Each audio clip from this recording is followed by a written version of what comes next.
भैया बहुत बोल गाना फाड़ झट फाड़ वीडियो।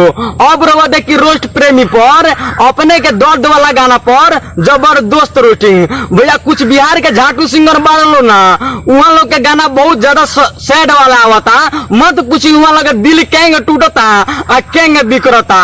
तो भैया ये संगे सिंगर लोग बाना हम इस चैनल पर वीडियो लेके आवे नी आ वहाँ के गाना पर बाना जबरदस्त रोस्टिंग करनी, खाली सैड वाला गाना पर। अगर भैया ऐसा गाना पर वह जबरदस्त रोस्टिंग देखे के चाहता नहीं तो चैनल के सब्सक्राइब कर दी और बेल आइकन के दबा दी ताकि कोनो भी नोटिफिकेशन बना रहुआ से मिस ना होके। अगर वीडियो अच्छा लगे तो वीडियो को एगो लाइक कर दे।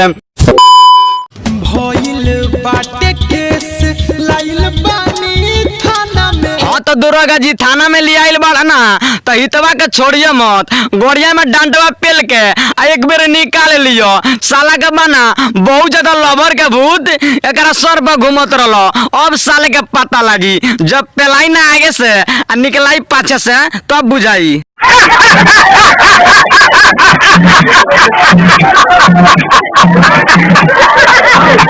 पर से किनो बेटी 14 हंसिया तो माँ चिकने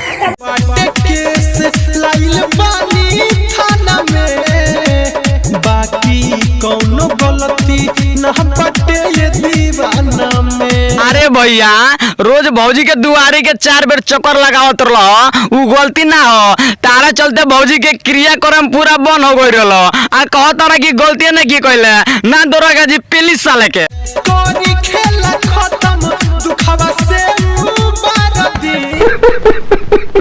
अरे दुर्गा जी जब ऐसा भैया कहता ना लान बग सोचता नहीं पेल दी भैया के गड़वा में डंडवा और शर्ट दे घींच ली, जितना गोबर होई ना भैया फेंक के वही जा मर जाई, लान बग सोचता नहीं। सुनियो बेवफा के कोई से बिसारती ऐसे निमन दरोगा जी दिल पर गोली मारती ना दुर्गा जी हितवा के बाना दिल पर गोली मत मारे हम, हितवा के गाने में गोली मारे हम ताकि जब उठी आ चाहे होगी ना तब हितवा के याद आई जो कोनो को पेलले रहनी ना तो हमरो को पेलले रहलो से थानवा में ले जाके।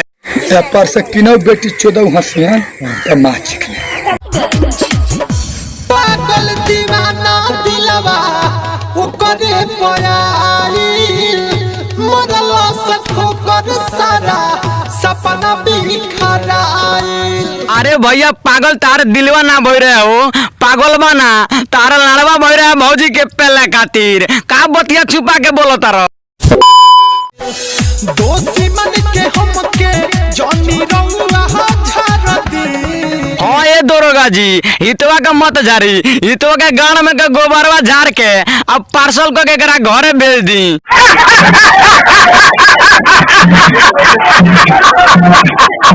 सुनियो बेवफा के कोई से बिसारती। अरे दुर्गा जी हितवा का बता दिए दवाई कि पीछे पड़ हितवा खाओ आगे पड़ फेंको, ऐसा बना हितवा जल्दी भौजी के बिसरा दी।